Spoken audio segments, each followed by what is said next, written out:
तो hi friends, आज फिर से मैं आपके लिए लेके आया हूँ एक और क्वेश्चन जो कि चैप्टर सर्किल से ही है। हमने पहले भी काफ़ी सारे क्वेश्चंस और थ्योरम डिस्कस की हुई हैं चैप्टर सर्किल की।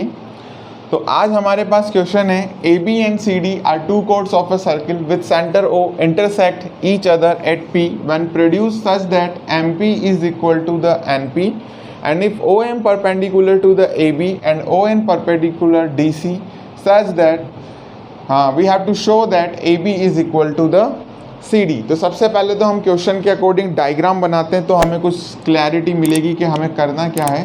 एक सर्किल हम बनाते हैं जिसका सेंटर है O। Okay, A B and C D are two chords of a circle. A B एक कोड हमने ले ली है और सी डी एक और कोड हमने सर्किल पे ले ली है।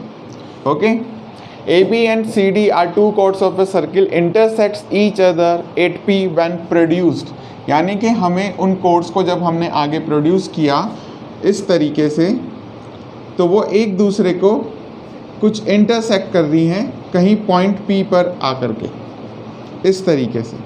ओके, और हमें ये बताया गया है कि हमारे पास में OM जो है परपेंडिकुलर है AB पे, तो हम O से एक परपेंडिकुलर बना देते हैं यहाँ पे, और ON परपेंडिकुलर है DC या CD पर, तो हम यहाँ भी एक परपेंडिकुलर बना देते हैं। ओके, तो ये वाला पार्ट भी हमने ड्रॉ कर दिया, ये पूरी लाइन हमने ड्रॉ कर दी। और अभी हमें बताया गया है कि MP बराबर है NP के, ये हमें क्वेश्चन में गिवन है। ओके, तो ये हमारा क्वेश्चन है। हम फिर से एक बार क्वेश्चन को रीड करते हैं। A B and C D are two chords in a circle with centre O such that OM is perpendicular to AB and ON perpendicular to DC and we have to show that AB is equal to the CD। AB जो है CD के equal है। तो सबसे पहले हम given लिख लेते हैं। जब भी आप क्वेश्चन करते हैं सर्किल, ट्राइंगल, क्वाड्रिलेटरल के, आपको हमेशा गिवन लिख लेना है, उससे आपको क्लैरिटी मिल जाती है। तो हमें क्या दिया हुआ है,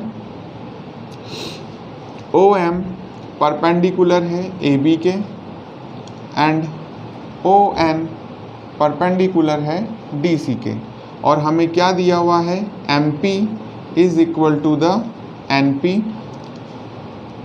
इन अ सर्किल विद सेंटर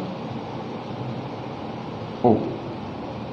ठीक है, यह पार्ट हमें गिवन है। और नेक्स्ट हमें प्रूफ क्या करना है, to prove AB is equal to CD। ये हमें प्रूव करना है कि AB CD के बराबर है, यानी कि हमारी जो दो कोड्स हमें दी हुई हैं AB और CD वो आपस में बराबर है। तो सबसे पहले इस क्वेश्चन को प्रूव करने के लिए हमें कंस्ट्रक्शन करना पड़ेगा, और वो कंस्ट्रक्शन हम क्या करेंगे, हम ज्वाइन करेंगे O को इस पॉइंट P से। तो मैं ज्वाइन कर देता हूँ, थोड़ा सा ऊपर नीचे हो गया है।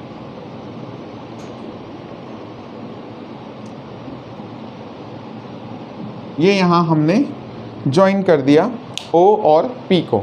तो ये कंस्ट्रक्शन भी मैं यहाँ लिख लेता हूँ।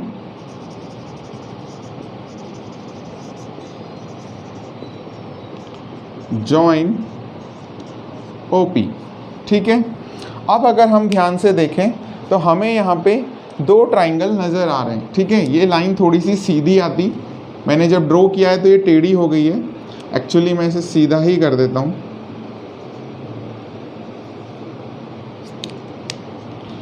ये लाइन कुछ ऐसे ही आती,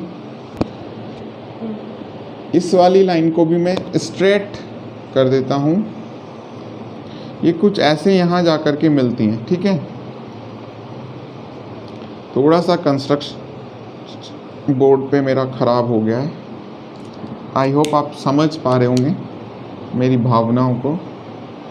ये पॉइंट हो गया हमारा P। तो ये कुछ हमारे पास अब ट्राइंगल दिख रहा है। ओके, ये भी ट्राइंगल की तरह दिख रहा है और ये भी एक ट्राइंगल की तरह शो हो रहा है। ठीक है, तो हम क्या करते हैं, जब हमने कंस्ट्रक्शन कर लिया तो हमारे पास में दो ट्राइंगल आ चुके हैं। ओके, तो हम क्या करते हैं, प्रूफ स्टार्ट करते हैं हमारा। और जब भी दो ट्राइंगल हमें दिख जाते हैं सर्किल के अंदर तो हम उनको कॉन्ग्रुएंट प्रूव करने का काम करते हैं। कॉन्ग्रुएंट क्यों प्रूव कर रहे हैं? कॉन्ग्रुएंट प्रूव इसलिए कर रहे हैं क्योंकि CP/CT से हम ये दो साइड इक्वल प्रूव कर सकते हैं, और इक्वल प्रूव करने के बाद हमारे पास में एक थ्योरम होती है, उस थ्योरम की हेल्प से हम इन्हें बराबर कर सकते हैं। मैं थोड़ा सा सर्किल की लाइन को और डार्क कर देता हूँ ताकि आपको वीडियो में अच्छे से शो हो जाए। ओके, तो ये हमारा सर्किल है। तो प्रूफ हम स्टार्ट करते हैं। हम दो ट्राइंगल लेते हैं। In triangle POM and triangle PON, ये दो ट्राइंगल हमने लिए हैं। अब सबसे पहले हमारे पास में हमें गिवन क्या है? MP जो है NP के इक्वल है। देखिए MP, ये वाला लाइन MP किसके बराबर है? NP के। MP is equal to the NP, ये हमें गिवन है, इसके लिए हमने तो कोई मेहनत भी नहीं करी। ठीक है, नेक्स्ट हमें क्या है? OP बराबर OP, क्योंकि दोनों ट्राइंगल में कॉमन साइड है, तो OP is equal to the PO कर देते हैं, कॉमन। ये हमारे पास में कॉमन साइड आ गई। नेक्स्ट जो हमें दिया हुआ है OM परपेंडिकुलर है, ON भी एक परपेंडिकुलर, यानी एंगल M और एंगल N दोनों कितने हैं? 90 डिग्री। तो हम यहाँ पे लिख लेते हैं angle M equal to angle N 90 degree each. ठीक है, अब हम देखें तो राइट एंगल के अपोजिट में हमेशा हमें क्या मिलता है? हाइपोटेनियस। तो हमारा OP और PO जो मैंने यहाँ पे लिखा है ये क्या हो गया है? हाइपोटेनियस। MP और NP मेरी एक साइड हो गई है, और ये मेरा क्या हो गया है? Right angle. ये मेरा क्या हो गया है? Right angle. तो RHS प्रॉपर्टी मेरी यहाँ पे लग गई है। RHS थोड़ा सा मैंने उल्टा लिख दिया। ठीक है, हम ऊपर से भी पढ़ते तो RHS ऐसे पढ़ते, अभी नीचे से पढ़ लेते हैं RHS। आप ऊपर से लिखें या नीचे से लिखें, आपको प्रॉपर्टी समझ में आनी चाहिए। ठीक है, और मैंने ये जानबूझ के लिखा है ताकि आप लोगों का ये डाउट भी क्लियर हो जाए कि सर एकदम ऑर्डर्ड वे में ही हमेशा लिखना है क्या? आप लिखो, बहुत अच्छी बात है, नहीं भी लिखते हो तो भी ये अंडरस्टैंडेबल होना चाहिए। ठीक है, तो अब हमारे पास हो गया by RHS triangle POM congruent है ट्राइंगल PON के। ओके, जब ये दो ट्राइंगल कॉन्ग्रुएंट हो गए तो मेरे पास में आता है by CP/CT corresponding part of congruent triangle. मैं कह सकता हूँ कि OM जो है ON के बराबर है। तो CP/CT से हमने OM को ON के बराबर कर दिया। अब हमने एक थ्योरम पढ़ी हुई है, अगर कोड जो है AB और CD, यहाँ पे मेरी कोड है, और हमारी एक थ्योरम है, अगर कोई भी दो कोड सर्किल की इक्वल डिस्टेंस पे हैं सेंटर से तो वो कोड्स क्या होती हैं? बराबर होती हैं। तो OM ON के बराबर है, यानी कि ये कोड सेंटर से जितना दूर है उतना ही दूर ये वाला कोड है सेंटर से। तो ये थ्योरम के अकॉर्डिंग हमारी कोड्स क्या हो गई? बराबर हो गई। तो मैं यहाँ पे लिखता हूँ AB is equal to CD। Reason हम देते हैं both chords are at equal distance from the centre.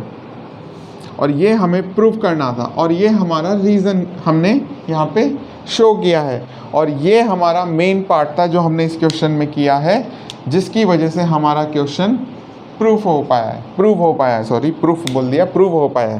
ठीक है, तो AB बराबर है CD के। ठीक है, because when two chords are at equal distance from the center then they are equal according to the theorem।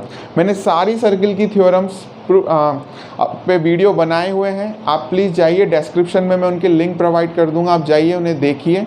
और इससे पहले भी मैंने कुछ क्वेश्चन सॉल्व किए हैं, आप उन्हें भी समझिए वीडियो देख करके। आई होप आपको बहुत अच्छे से समझ में आएंगे सारे क्वेश्चंस, और आगे भी मैं क्वेश्चंस शो करने वाला हूं अपने वीडियो पे, ताकि आप उनको और आसानी से समझ सकें। And please do not forget to like and subscribe my channel. Thank you.